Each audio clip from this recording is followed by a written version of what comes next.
Students, स्वागत है आप सभी का केमिस्ट्री की इस वीडियो क्लास में। आज की इस वीडियो क्लास में हम डिटेल से डिस्कस करने वाले हैं लॉ ऑफ केमिकल कॉम्बिनेशंस। तो लॉ ऑफ केमिकल कॉम्बिनेशंस क्या होते हैं और उसके कौन कौन से नियम आज हम डिस्कस करने वाले हैं। तो इससे पहले थोड़ा सा हम बात करते हैं इससे प्रीवियस वीडियो के बारे में। देखिए, इससे पहले वाला जो वीडियो आप लोगों ने देखा होगा उसमें laws of chemical combination part first हमने देखा था। मतलब जो केमिकल कॉम्बिनेशंस के जो रूल्स वगैरह हैं, लॉ है, टोटल 5 लॉज हैं और उसमें से 3 लॉज के बारे में हमने इससे पहले वाली वीडियो में देखा है और उसके बाद जो रिमेनिंग 2 लॉज हैं उनको हम इस वीडियो में डिस्कस करने वाले हैं। तो आज का हमारा टॉपिक है laws of chemical combination, laws of chemical combinations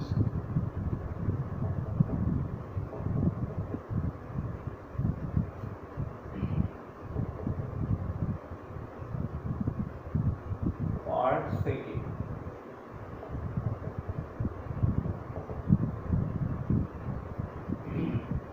यहाँ पर आपको ध्यान देना है कि जो टोटल रूल्स हैं केमिकल कॉम्बिनेशंस के, वो टोटल 5 रूल्स हैं। कौन कौन से हैं? Law of mass conservation, law of definite proportion, law of multiple proportion और उसके बाद 4th लॉ है Gay-Lussac's law of gaseous volume और उसके बाद लास्ट जो हमारा लॉ है वो है आवोगाद्रो लॉ। तो इस तरीके से केमिकल कॉम्बिनेशंस के 5 लॉज हैं। तो यहाँ पर जो ध्यान देने वाली बात है वो ये है कि लॉ ऑफ केमिकल कॉम्बिनेशंस का मीन्स क्या होता है। तो ये बहुत ही आसान सी बात है कि जब भी कोई केमिकल रिएक्शंस कंप्लीट होती है तो ऐसी सिचुएशंस में केमिकल रिएक्शंस के कंप्लीट होते समय कौन कौन से रूल्स को फॉलो किया जाता है रिएक्टेंट और प्रोडक्ट के लिए। जिन रूल्स को फॉलो किया जाता है वही रूल्स कहलाते हैं लॉ ऑफ केमिकल कॉम्बिनेशंस। और टोटल 5 लॉज हैं और उन 5 लॉज में से 3 लॉज के बारे में हमने डिटेल से इससे प्रीवियस वीडियो में डिस्कस कर लिया है। और आज के इस वीडियो लेक्चर में जो हम बात करने वाले हैं वो शेष बचे हुए रिमेनिंग जो 2 लॉज हैं उसको हम स्टार्ट करने वाले हैं और उसी को हम केमिकल कॉम्बिनेशंस के पार्ट सेकेंड में हम देखते हैं। तो उसके बाद जो 4th लॉ होता है केमिकल कॉम्बिनेशंस का वो है गे-लुसैक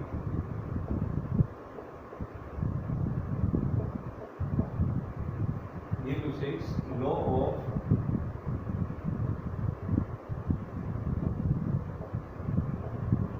गैसियस वॉल्यूम।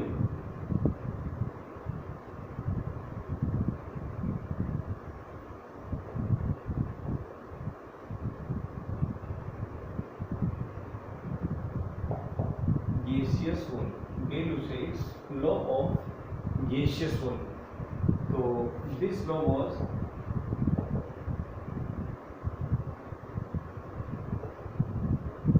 given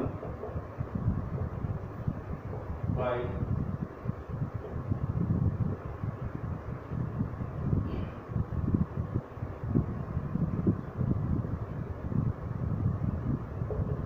in 1808।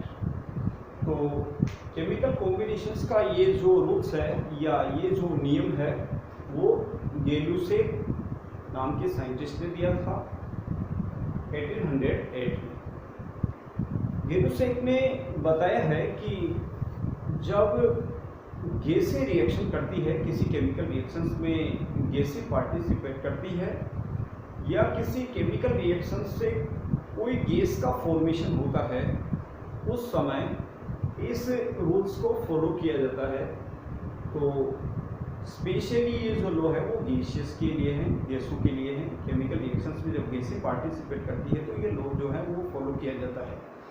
और साथ ही साथ इस लॉ में ये से एक समझाना चाहते हैं कि जब भी कोई केमिकल रिएक्शंस प्रोसीड करती है तो उस केमिकल रिएक्शंस में जो गैसों की अमाउंट पार्टिसिपेट करती है उनका जो रेशियो है वो एक सिंपल रेशियो होता है। तो इस रूल्स को हम कुछ इस तरीके से भी डिफाइन कर सकते हैं कि जब किसी केमिकल रिएक्शंस में गैसें पार्टिसिपेट करती है तो उन गैसों का जो वॉल्यूम है उसका जो रेशियो है वो एक सिंपल रेशियो में होता है। तो बहुत ही सिंपल तरीके से हम कह सकते हैं कि जब भी गैसें आपस में रिएक्शन करती है, कॉम्बिनेशन करती है, ऐसी सिचुएशंस में उनका जो वॉल्यूम है वो एक सिंपल रेशियो में होता है। कुछ एग्जांपल्स देखते हैं, जैसे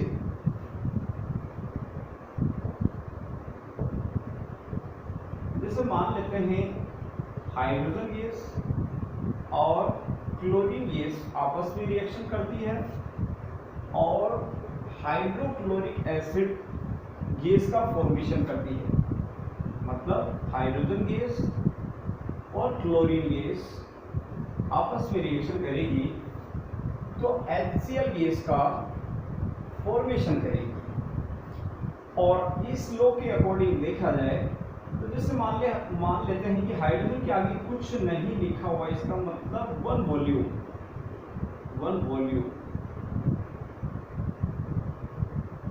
ऑफ हाइड्रोजन गैस, और क्लोरीन के आगे भी कुछ नहीं लिखा, इसका मतलब one volume of chlorine gas. तो one volume hydrogen gas one volume chlorine gas के साथ कंबाइन करेगा, रिएक्शन करेगा, तो ऐसी सिचुएशंस में रिएक्शन से हाइड्रोक्लोरिक एसिड का फॉर्मेशन होगा, वो होगा टू वॉल्यूम जो है वो फॉर्मेशन होगा हाइड्रोक्लोरिक एसिड का। तो यहाँ रेशियो देखा जाए तो 1:2। तो इसको अगर हम थोड़ा सा और इजी समझे तो यहाँ जो रेशियो है वो 1:2, और यही जो रेशियो है वो कहलाता है सिंपल रेशियो। और स्पेशली ये जो लॉ है वो लागू होता है गैसों पर। जब भी गैसें रिएक्शन करती है तो सिंपल रेशियो में उनका वॉल्यूम पार्टिसिपेट करता है केमिकल रिएक्शंस में। ठीक है, तो ये लॉ था गैलुसेक्स का और सन 1808 में दिया गया था। और इसी तरीके से हम एक और जैसे एग्जांपल देखें, मान लेते हैं ये हमारा पहला एग्जांपल था। एक और जैसे देखें, नाइट्रोजन गैस रिएक्शन करती है हाइड्रोजन गैस के साथ और रिएक्शन से अमोनिया गैस का फॉर्मेशन होता है। ठीक है, ये कौन सी गैस है? अमोनिया।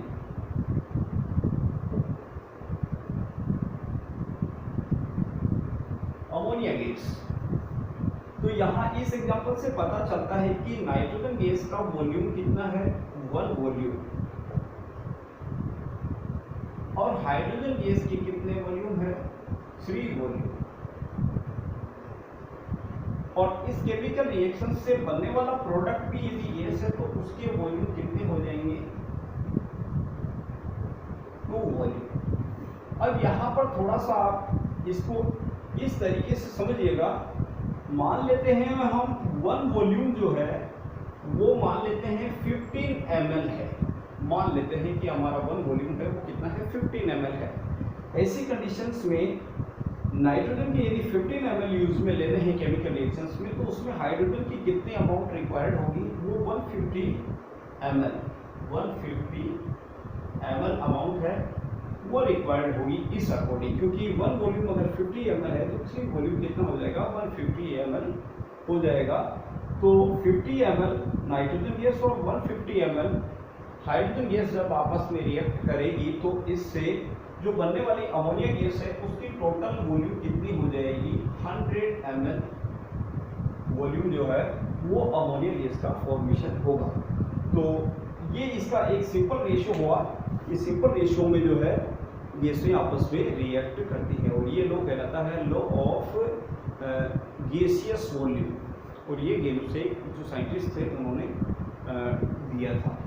उसके बाद अब हम केमिकल कॉम्बिनेशंस का सबसे लास्ट जो लॉ है वो डिस्कस करते हैं, और लास्ट लॉ है आवोगाद्रो लॉ।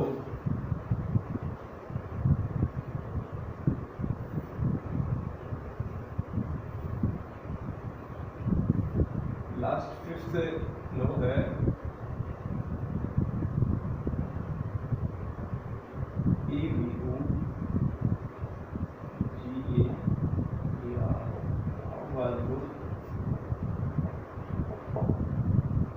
ठीक है।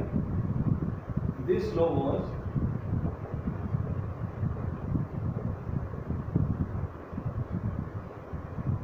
proposed by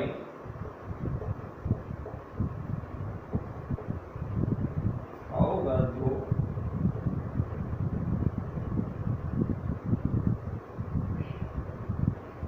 in 1811।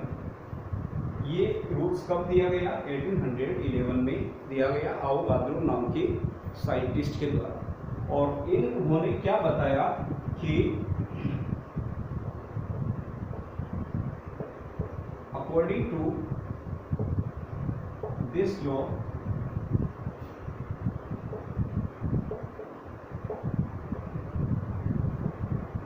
Equal volume of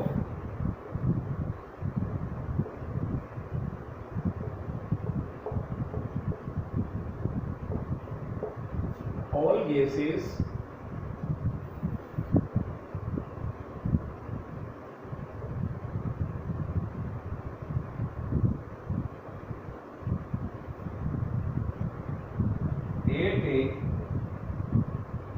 at the same temperature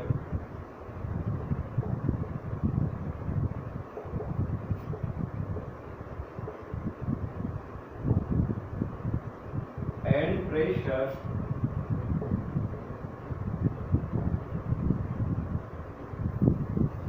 temperature and pressure should contain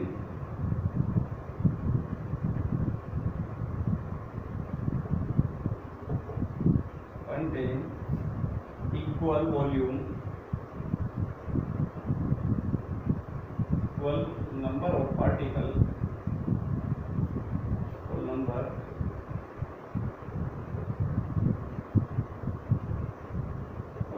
molecule.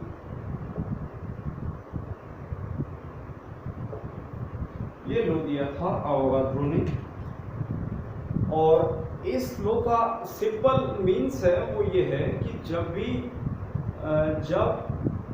More than one गैसों को किसी एक फिक्स वॉल्यूम में रखा जाता है, मतलब मान लेते हैं जैसे हाइड्रोजन गैस है, नाइट्रोजन गैस है, ऑक्सीजन गैस है, क्लोरीन गैस है, डिफरेंट टाइप की जो गैसें हैं, जब उनका एक फिक्स वॉल्यूम अगर किसी कंटेनर में लिया जाता है तो ऐसी कंडीशंस में एक फिक्स वॉल्यूम में डिफरेंट टाइप की गैसों के जो नंबर ऑफ मॉलिक्यूल्स है वो भी सेम होते हैं at the same temperature and pressure पर। यदि टेम्परेचर और प्रेशर अगर कॉमन है, ऐसी कंडीशंस में एक फिक्स वॉल्यूम में नंबर ऑफ मॉलिक्यूल्स जो है वो सेम होते हैं, चाहे गैसें डिफरेंट टाइप की हो। इसका मतलब ये है कि जैसे मान लेते हैं अपने पास में कोई एक कंटेनर है, क्यूबिक स्ट्रक्चर का कोई कंटेनर है, मान लेते हैं अपने पास ऐसा कोई पात्र है या बर्तन है जिसका वॉल्यूम फिक्स है, और इसके अंदर मान लो कभी हाइड्रोजन गैस को भरा जाता है, कभी क्लोरीन गैस को, कभी ऑक्सीजन गैस को, और वो एक सेम टेम्परेचर और प्रेशर पर जब रखा जाता है तो ऐसी कंडीशंस में देखा गया है कि जो नंबर ऑफ मॉलिक्यूल्स है वो भी सेम होते हैं, चाहे गैस कोई भी हो। तो इसी को कहा जाता है एवोगैड्रोस लॉ, आवोगाद्रो का नियम इसे हम कहते हैं। तो ये नियम इसी बात को बताता है कि यदि टेम्परेचर और प्रेशर कॉमन है, सेम है, ऐसी स्थिति में जो सेम वॉल्यूम है गैसों का, उसमें नंबर ऑफ मॉलिक्यूल्स भी सेम होता है। और इसी के साथ ये 5th लॉ हो जाता है एवोगैड्रो का लॉ। और एवोगैड्रो जो साइंटिस्ट थे उन्होंने ही सबसे पहले डिटेल से नंबर ऑफ मॉलिक्यूल्स के बारे में डिस्कस किया था। तो ये लॉ भी फॉलो किया जाता है केमिकल रिएक्शंस के ड्यूरेशन में। तो इस तरीके से लॉ ऑफ केमिकल कॉम्बिनेशंस का पार्ट 2 होता है, जिसमें हम टोटल 2 लॉज के बारे में डिस्कस कर रहे थे अभी। तो टोटल मिलाकर 5 लॉज होते हैं। 5 लॉज आपको ज़रूर समझ में आए होंगे। तो फिलहाल इस वीडियो में बस इतना ही। नेक्स्ट टॉपिक फिर किसी और नई वीडियो में हम डिस्कस करेंगे। तो आज के लिए बस इतना ही। Thank you.